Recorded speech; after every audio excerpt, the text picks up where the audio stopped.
अस्सलामुअलैकुम, welcome to my channel Parwaaz academy. ये जो है हमारा महाराष्ट्र टीईटी साइंस सीरीज़ का 4th पार्ट है। इससे पहले की 3 पार्ट जो है हमारे चैनल पर अपलोडेड है।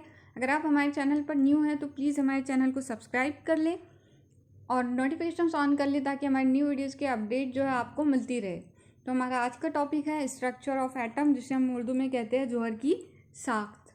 यहाँ पर 2013 से लेकर 2020 तक इस टॉपिक पे कितने क्वेश्चंस पूछे जा चुके हैं उसकी एक समरी लिखी हुई है। टोटल 8 क्वेश्चंस है।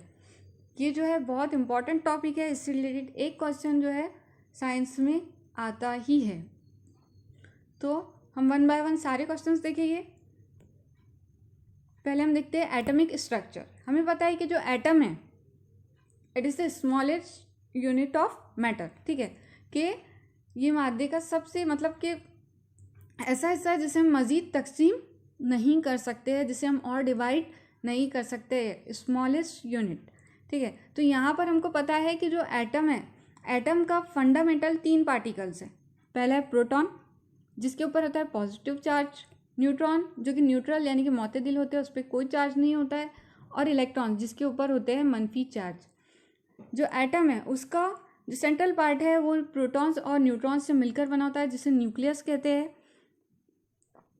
और उसके अतराफ में, उसके बाहर जो है इलेक्ट्रॉन सर्कुलर ऑर्बिट में घूमते हैं या फिर रिवॉल्व होते हैं। ठीक है, अभी यहाँ पर आपको क्या याद रखना है कि जो एटम है, एटम खुद जो है वो न्यूट्रल है। क्यों? क्योंकि उसके अंदर जितने इलेक्ट्रॉन्स प्रेजेंट है, इलेक्ट्रॉन के ऊपर जो है नेगेटिव चार्ज है, और जो उसका सेंट्रल पार्ट है यानी कि उसका न्यूक्लियस है, न्यूक्लियस के ऊपर पॉजिटिव चार्ज है। इसलिए यहाँ पर ये दोनों इसलिए जो एटम है वो क्या होता है? न्यूट्रल। ठीक है, तो एटम के ऊपर कोई चार्ज नहीं होता है, एटम के ऊपर चार्ज जो है वो 0 होता है। उसके बाद में एक और पॉइंट जो आपको याद रखना है वो ये है कि यहाँ पर इलेक्ट्रॉन जो है, इलेक्ट्रॉन सर्कुलर ऑर्बिट में जो रिवॉल्व हो रहा है, तो यहाँ पर फोर्स कौन सा होता है? इलेक्ट्रोस्टैटिक फोर्स, जिसकी वजह से इलेक्ट्रॉन सर्कुलर ऑर्बिट में मोशन करते हैं, इलेक्ट्रोस्टैटिक फोर्स होता है। ठीक है, उसके बाद जो इलेक्ट्रॉन्स है, इलेक्ट्रॉन को जो है जे थॉम्सन ने 1897 में डिस्कवर किया था। प्रोटॉन को रदरफोर्ड ने 1919 में डिस्कवर किया था, और न्यूट्रॉन्स को जेम्स चैडविक ने 1932 के अंदर में डिस्कवर किया था। ये जो कुछ पॉइंट है एटम से रिलेटेड या आपको एटमिक स्ट्रक्चर से रिलेटेड या आपको याद रखने हैं। इसके बाद हम देखते हैं एटॉमिक नंबर। एटॉमिक नंबर मतलब क्या होता है कि किसी एटम के अंदर में कितने प्रोटॉन्स प्रेजेंट है, उसको हम कहते हैं उसका एटॉमिक नंबर। उसको हम डिनोट करते हैं Z से। अभी जितने प्रोटॉन्स होंगे उतने ही उसमें क्या होंगे? इलेक्ट्रॉन्स। दोनों की तादाद कैसी होती है? एक जैसी होती है, इसलिए जो Z है वो प्रोटॉन्स, नंबर ऑफ प्रोटॉन्स के साथ साथ में नंबर ऑफ इलेक्ट्रॉन्स को भी डिनोट करता है। उसके बाद है मास नंबर। मास नंबर क्या होता है? कमियती अदद जिसे हम कहते हैं, और एटॉमिक नंबर को हम जौहरी अदद कहते हैं। मास नंबर क्या होता है कि किसी एटम के अंदर में कितने न्यूट्रॉन्स और कितने प्रोटॉन्स प्रेजेंट है। यहाँ पे ये फॉर्मूला लिखा है A = Z+N। Z होता है हमारा एटॉमिक नंबर, और एटॉमिक नंबर यानी कि नंबर ऑफ प्रोटॉन्स, और प्लस में है N यानी कि नंबर ऑफ न्यूट्रॉन्स। अभी हम किसी एलिमेंट को किस तरह से नोट करते हैं? सपोज ये एक एलिमेंट हम लिया है X, तो यहाँ पे लिखा होता है इसका मास नंबर, और यहाँ पे होता है एटॉमिक नंबर। फॉर एग्जांपल अगर हम कार्बन ले तो कार्बन के यहाँ पर हो गया 6, यानी कि 6 डिनोट करेंगे उसके अंदर प्रेजेंट प्रोटॉन्स को, और उसका कमियती अदद यानी कि उसका मास नंबर है 12, ये डिनोट करेंगे उसके अंदर में प्रेजेंट न्यूट्रॉन्स और प्रोटॉन्स को। ठीक है, तो हम देखते हैं नेक्स्ट क्वेश्चन। ये क्वेश्चन जो है 2014 में पूछा गया था कि what will be the number of neutrons in the following elements respectively. कि नीचे दिए गए एलिमेंट्स के अंदर में अनासर के अंदर में हमको न्यूट्रॉन्स की तादाद मालूम करनी है। अब ये हम किस तरह से करेंगे? हमको दिया गया है सोडियम, हमारे पास मास नंबर के लिए क्या फॉर्मूला है? A = Z+N, लेकिन हमको यहाँ पर N मालूम करना है। इसलिए ये क्या हो जाएगा, n is equals to a minus Z. ठीक है, अब वन बाय वन हम देखते हैं। यहाँ पे सोडियम दिया गया है, सोडियम के लिए z कितना है, सॉरी a कितना है 23 माइनस 11 कितना होगा, ये हो जाएगा यहाँ पर 12। अभी यहाँ पर ना आपको ज़्यादा टाइम नहीं वेस्ट करना है, क्यों, क्योंकि आपको क्वेश्चन में पूछा गया है रिस्पेक्टिवली, यानी कि आपको सीरीज़ में, जिस सीरीज़ में दिया गया है आपका आंसर भी उसी सीरीज़ में आना चाहिए। आपने सोडियम के लिए फाइंड आउट कर लिया है, नंबर ऑफ़ न्यूट्रॉन्स कितने हो गए 12। अभी यहाँ पे आप ऑप्शन देख ले, ठीक है, यहाँ 11 है, ये गलत है। अभी यहाँ पर 12 से जहाँ पे स्टार्टिंग है, क्योंकि हमसे रिस्पेक्टिवली पूछा गया है, इसलिए यहाँ पर हमारा आंसर जो है सोडियम के लिए हमको 12 मिला है, इसलिए हम बाकी की फाइंड आउट नहीं करेंगे। फाइनल आंसर हो जाता है हमारा 12 12 21। ठीक है, इस फॉर्मूले को आप याद रखें। इसके बाद हम देखते हैं आइसोटोप। आइसोटोप्स जो है ये बहुत ज़्यादा पूछा गया क्वेश्चन है और ये आपको याद ही रखना है। ठीक है, इसकी डेफिनेशन आइसोटोप होता क्या है, तो यहाँ डेफिनेशन है कि atoms of same element having same atomic number but different mass number. अभी हम इसको समझते हैं कि एटम्स ऑफ सेम एलिमेंट मतलब कि यहाँ पर हमारे पास एग्जाम्पल दी गई है। ठीक है, सेम एलिमेंट यहाँ पे क्या है, कार्बन कार्बन कार्बन, यानी कि जो एलिमेंट्स होंगे वो कैसे होंगे, सेम होंगे, सेम सॉरी एटम्स जो है वो सेम एलिमेंट के होंगे। ठीक है, यहाँ पे हम अगर एग्जाम्पल देखें तो हमको कार्बन दिया गया है, हैविंग सेम एटॉमिक नंबर मतलब उनका z कैसा होना चाहिए, सेम होना चाहिए। यहाँ पे एग्जाम्पल में देखिए z equals to 6, z equal to 6, यहाँ पर भी कितना है z equal to 6 but different mass number. अब यहाँ पे देखिए इन सब का जो a है वो क्या है, डिफरेंट है। यहाँ पे कितना है 12 है, यहाँ 13 है, यहाँ 14 है। इनको हम कहेंगे आइसोटोप्स। ठीक है, क्या होगा कि एटम्स ऑफ सेम एलिमेंट मतलब कि एक ही एलिमेंट के एटम्स जिनका एटॉमिक नंबर तो सेम होगा लेकिन मास नंबर कैसा होगा, डिफरेंट होगा, उसको हम क्या कहेंगे, आइसोटोप कहेंगे। यहाँ पर हम हाइड्रोजन के आइसोटोप्स देखते हैं। ठीक है, हाइड्रोजन के जो आइसोटोप्स है, पहला है H11 जिसे कहते हैं प्रोटियम, H11 को हम कहते हैं प्रोटियम। ठीक है, ये याद रखना। इसमें क्या होता है, एक प्रोटॉन होता है और एक ही इलेक्ट्रॉन होता है। प्रोटियम में एक, ये क्या है, हाइड्रोजन का आइसोटोप है। पहला आइसोटोप है H11 जिसमें एक इलेक्ट्रॉन होता है और एक प्रोटॉन होता है। दूसरा है ड्यूटेरियम जिसमें H12 जिसके अंदर में A इक्वल टू कितना है 2 होता है और Z इक्वल टू 1। मतलब यहाँ पे क्या हुआ कि इसमें एक ही प्रोटॉन है, एक ही न्यूट्रॉन है और एक इलेक्ट्रॉन है। ये किसकी कॉन्फ़िगरेशन, ड्यूटेरियम के लिए। ठीक है, उसके बाद जो थर्ड आइसोटोप है हाइड्रोजन का वो है ट्रिटियम। ट्रिटियम में क्या होता है कि Z, अच्छा यहाँ पे आपको याद रखना है कि जो जौहरी अदद Z है वो सबके लिए 1 ही रहेगा, चेंज क्या होगा, सिर्फ मास नंबर जो है तब्दील होगा। तो यहाँ पे अभी क्या हुआ है H13, ये है ट्रिटियम। तो यहाँ पर अभी आप देखिए कि इसमें प्रोटॉन, हमारा Z जो होता है वो किसको शो करता है, नंबर ऑफ प्रोटॉन्स। अगर Z1 है तो इसका क्या मतलब है, प्रोटॉन भी एक ही होगा, इलेक्ट्रॉन भी एक ही होगा, लेकिन मास नंबर 3 है तो इसका मतलब जो न्यूट्रॉन्स है वो कितने होंगे, यहाँ पर न्यूट्रॉन्स 2 होंगे।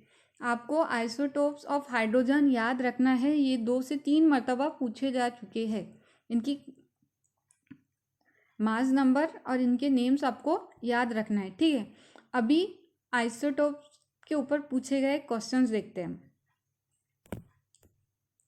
पहला क्वेश्चन है the isotope deuterium of hydrogen has, कि हाइड्रोजन का जो ड्यूटेरियम आइसोटोप है उसके बाद में दिया गया ब्लैंक स्पेस, पहला है नो न्यूट्रॉन एंड, अब सबसे पहले हमको ये पता होना चाहिए ड्यूटेरियम क्या है। ठीक है, H1 2 ये होता है ड्यूटेरियम। तो यहाँ पर क्या लिखा है, no neutron and 1 proton, 2 protons and 1 neutron. उसके बाद में थर्ड है 1 electron and 2 neutrons, 1 proton and 1 neutron. अब यहाँ पर हमको पता है कि जो ड्यूटेरियम होता है उसके अंदर में 1 इलेक्ट्रॉन होता है, 1 प्रोटॉन होता है, 1 न्यूट्रॉन होता है। इसलिए हमारे जो ऑप्शंस है नो न्यूट्रॉन एंड 1 प्रोटॉन ये भी कैंसल, सॉरी। उसके बाद में यहाँ पर सेकेंड क्वेश्चन में 2 प्रोटॉन्स है, ये भी आंसर नहीं है। उसके बाद 1 इलेक्ट्रॉन 2 न्यूट्रॉन्स है, ये भी आंसर नहीं है। तो आंसर क्या आएगा, 1 प्रोटॉन एंड 1 न्यूट्रॉन। ड्यूटेरियम के अंदर में 1 प्रोटॉन होता है, 1 न्यूट्रॉन होता है और 1 इलेक्ट्रॉन होता है। उसके बाद में सेकेंड क्वेश्चन है which of the following is not applicable to isotope. इनमें से आइसोटोप के लिए क्या सही नहीं है या क्या एप्लीकेबल नहीं है। पहला है ऑप्शन के isotope have same chemical properties, isotope की केमिकल प्रॉपर्टीज सेम होती है। सेकेंड है isotopes have same atomic number. हमको क्वेश्चन ध्यान से पढ़ना है, यहाँ पे नॉट पूछा गया है, ठीक है। तो isotopes have same atomic number, ठीक है। उसके बाद में तीसरा हमारे पास ऑप्शन है कि isotope have same electronic configuration, के जो आइसोटोप्स है उनका इलेक्ट्रॉनिक कॉन्फ़िगरेशन सेम होता है। और डी है isotope have same mass number. और हमको पता है कि आइसोटोप कौन से होते हैं कि जिनका एटॉमिक नंबर सेम होता है और मास नंबर डिफरेंट होता है। इसलिए हमारा राइट आंसर क्या आएगा, सेम मास नंबर।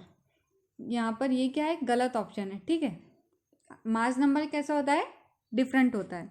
उसके बाद में थर्ड क्वेश्चन है हमारे पास जो कि 2018 में पूछा गया था कि C12 and C13 are isotope of carbon, which of the following is not correct. Mostly जो क्वेश्चंस पूछे जाते हैं उसमें नॉट ही होता है, यानी कि आपको कौन सा आंसर इसमें से एप्लीकेबल नहीं है वो बताना होता है, नॉट करेक्ट अबाउट देम, ठीक है। तो यहाँ पर हमारे पास ऑप्शंस है both have same number of electrons, second है both have same number of neutrons, third है both have same number of protons और डी है हैव सेम केमिकल प्रॉपर्टीज। अब यहाँ पर जो है हमको पता है कि जो आइसोटोप होता है उसमें जेड सबके क्या होता है, जौहरी अदद सबका एक जैसा होता है। तो जौहरी अदद यानी कि एटॉमिक नंबर जब सबका एक जैसा होता है तो उसका मतलब है कि वहाँ पे जो इलेक्ट्रॉन है सेम नंबर ऑफ इलेक्ट्रॉन्स रहेंगे, ठीक है। यहाँ पर सी में जितने हैं, यहाँ पर इन दोनों एलिमेंट्स के अंदर में क्या रहेंगे, सॉरी इन दोनों एटम्स के अंदर में कितने रहेंगे, नंबर ऑफ इलेक्ट्रॉन भी सेम रहेंगे, नंबर ऑफ प्रोटॉन भी सेम रहेंगे। तो ये तो ऑप्शन नहीं है। तो उसके बाद में है हमारे पास कि both have same number of neutrons. यहाँ पर जो राइट आंसर है हमारा वो ये है, लेकिन हमको पता है कि आइसोटोप के अंदर में नंबर ऑफ न्यूट्रॉन मतलब न्यूट्रॉन्स की तादाद जो है वो इक्वल नहीं होती है, सेम नंबर ऑफ न्यूट्रॉन्स वहाँ पे नहीं होते हैं, ठीक है। इस तरह से ये जो क्वेश्चन है ये आपकी अंडरस्टैंडिंग पर बेस्ड है। तो अंडरस्टैंडिंग के लिए आपको सिर्फ इतना याद रखना है, इतना आपको याद रखना है कि Z सेम होगा। Z सेम है मतलब electron, number of electron same होंगे, नंबर ऑफ प्रोटॉन सेम होंगे, लेकिन नंबर ऑफ न्यूट्रॉन जो है वो डिफरेंट होंगे। उसके बाद में फोर्थ क्वेश्चन कुछ यूँ है कि ड्यूटेरियम एंड हाइड्रोजन, यहाँ पे हाइड्रोजन है, आर आइसोटोप ऑफ हाइड्रोजन, ठीक है। ये 2016 में पूछा गया था कि बोथ है। उसके बाद में ऑप्शन है बोथ है सेम नंबर ऑफ न्यूट्रॉन्स, दोनों के अंदर में नंबर ऑफ न्यूट्रॉन्स जो है वो सेम है, ठीक है। तो यहाँ पर आपको पहले ही इसमें आपका राइट ऑप्शन मिल गया है। सॉरी यहाँ पर जो ऑप्शन है उसमें कुछ गलती दी हुई है, ठीक है। जो क्वेश्चन हमसे पूछा गया है वो है deuterium and hydrogen are isotope of hydrogen blank space. तो यहाँ पर ये क्वेश्चन में या तो कुछ गलती है या फिर जो ऑप्शंस है उनके अंदर में कुछ गलती दी हुई है, क्योंकि both have same number of neutrons. उसके बाद में सेकेंड ऑप्शन हमको दिया गया है कि both have same number of protons, both have same number of electrons और both have same number of atomic number. अगर हमसे ये पूछा जाता कि अगर आइसोटोप है तो आइसोटोप के लिए ये तीनों भी प्रॉपर्टीज़ राइट है, ठीक है। तो इसलिए ये क्वेश्चन जो है इसमें कुछ मिस्टेक है। उसके बाद हम देखते हैं next question, sorry next topic, वो है हमारा आइसोबार। इस पर अभी तक क्वेश्चन पूछे नहीं गए हैं, लेकिन हम सिर्फ इसको देख लेते हैं कि द आइसोबार हम किसको कहेंगे कि जिसके अंदर में atoms of different element having same mass number but different atomic number. अब यहाँ पे क्या होगा कि जो आइसोबार के लिए क्या ज़रूरी है कि यहाँ पर जो एटम्स है वो डिफरेंट एलिमेंट के रहेंगे। यहाँ पे आप देख सकते हैं आयरन और निकेल है, ठीक है। और उनका मास नंबर कैसा होगा, यहाँ पर देखिए उनके लिए जो ए है वो दोनों के लिए इक्वल है और जेड दोनों के लिए डिफरेंट है। इसको हम कहेंगे आइसोबार। उसके बाद में आता है आइसोटोन। आइसोटोन हम किसको कहेंगे, जिसके अंदर में नंबर ऑफ न्यूट्रॉन्स जो है सेम होते हैं, ठीक है। इसमें भी एलिमेंट जो है वो डिफरेंट, एटम्स जो है वो डिफरेंट एलिमेंट के होते हैं। जैसे यहाँ पे ऑक्सीजन दिया गया है, यहाँ पर नाइट्रोजन दिया गया है और कार्बन दिया गया है। अभी यहाँ पर क्या है, नंबर ऑफ न्यूट्रॉन्स जो है सेम होंगे, ठीक है। यहाँ इन तीनों भी एलिमेंट्स के अंदर में नंबर ऑफ न्यूट्रॉन्स कितने होंगे, 8 होंगे, ठीक है। वो आप कैलकुलेट करके देख सकते हैं। ये आपको याद रखना है कि आइसोटोन के अंदर में न्यूट्रॉन की तादाद जो है सेम रहेंगी। और आइसोटोप में आप कंफ्यूज मत होना, क्योंकि आइसोटोप के अंदर में जेड जौहरी अदद जो है वो सबके लिए इक्वल होगा। और उससे भी ज़्यादा ये ज़रूरी है कि उसके अंदर एलिमेंट जो है, जो एटम्स है वो सेम एलिमेंट के रहेंगे। उसके बाद में हम देखते हैं क्वेश्चन कि atomic number of carbon is 6 and atomic mass is 12. How many atoms of carbon are present in 2.4 grams of carbon. अभी यहाँ इस क्वेश्चन में हमको क्या मालूम करना है कि सोडियम के 2.4 ग्राम, सॉरी कार्बन के 2.4 ग्राम में कितने एटम्स प्रेजेंट है। इसके लिए हमारे पास यहाँ पे फॉर्मूला होता है, यहाँ पर ये होता है हमारे पास फॉर्मूला जब हमको नंबर ऑफ एटम्स मालूम करने हो। अभी गिवन मास में आएगा जो मास हमको दिया गया है, ठीक है। हमको कितने मास में मतलब कि मालूम करना है, तो यहाँ पे हमारे पास दिया गया है 2.4, ठीक है। तो हम इसको लिखेंगे 2.4। अभी यहाँ पर Na क्या होता है, Na होता है एवोगैड्रोस नंबर। इसकी वैल्यू कितनी होती है 6.022 इंटू 10⁻23। ये आपको याद रखना है, इंटू 10⁻23। अभी यहाँ पे हम लिखते हैं 6.022 इंटू 10⁻23 डिवाइडेड बाय, अभी मोलार मास यहाँ पे हमको कितना दिया गया है, कार्बन दिया गया है, उसके लिए मोलार मास हमारे पास कितना हो जाएगा 12। तो यहाँ पे आ जाएगा 12। इसलिए हमारा जो फाइनल आंसर हमको यहाँ पे मिलता है वो होता है 1.2044 इंटू 10⁻23। ये जो है बहुत इम्पॉर्टेंट फार्मूला है।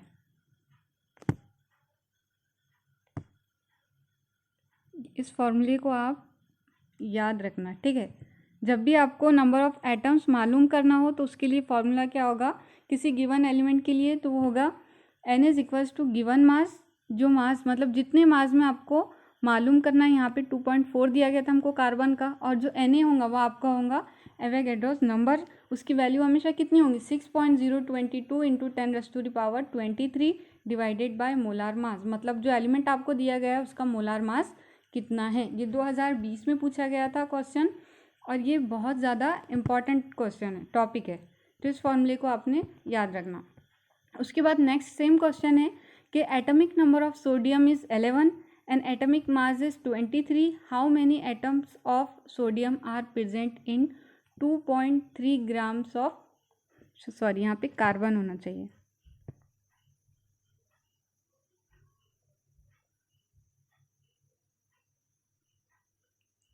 यहाँ पे एक्चुअली जहाँ कार्बन है यहाँ पे सोडियम होना चाहिए था Na, ठीक है। तो अभी इस क्वेश्चन को हम सेम तरीके से सॉल्व करेंगे। ठीक है, हमको एटॉमिक नंबर सोडियम दिया गया है। ठीक है, अभी सोडियम के लिए कितना होगा, Na23 और यहाँ पर कितना हो जाएगा हमारे लिए, n इक्वल्स टू क्या लिखेंगे हम, सबसे पहले हमको कितने ग्राम में मालूम करना है, 2.3। उसके बाद आता है हमारा एवोगैड्रोस नंबर, वो होता है 6.022 इंटू 10⁻23 डिवाइडेड बाय, अभी सोडियम के लिए मोलार मास 23, इसलिए हमारे पास फाइनल आंसर कितना आ जाएगा यहाँ पर, यहाँ फाइनल आंसर हमारे पास आ जाता है 6.022 इंटू 10⁻22, यानी कि ऑप्शन बी। उसके बाद में सेम क्वेश्चन है कि atomic number of sodium is 11 and atomic mass is 23। यहाँ पर भी हमको सोडियम के लिए मालूम करना है, तो how many atoms of sodium are present in 1 gram. अभी हमको 1 ग्राम के अंदर में, सोडियम के 1 ग्राम के अंदर में कितने एटम्स प्रेजेंट है वो मालूम करना है। तो यहाँ पर हम फिर n इज इक्वल्स टू, यहाँ पर फिर से सोडियम दिया गया है यानी कि Na23, तो n इक्वल टू यहाँ पे हमारे पास कितना हो जाएगा फिर फॉर्मूले के अकॉर्डिंग। सबसे पहले हम क्या लेंगे, गिवन मास हमको 1 दिया गया है, 1 इंटू, उसके बाद में एवोगैड्रोस नंबर हमारे पास कितना होता है, 6 into 22 into 10⁻23 divided by molar mass, यहाँ पे हमको सोडियम के लिए 23 दिया गया है, इसलिए हमारा फाइनल आंसर यहाँ पे क्या होता है 2.618 इंटू 10⁻22, ऑप्शन डी। तो यहाँ पर ये क्वेश्चन जो है हमारे कंप्लीट हुए। तो आपको ये वीडियो कैसी लगी, और इसके लिए अपनी फीडबैक आप कमेंट्स में दे सकते हैं। Thank you. Please like, share and subscribe.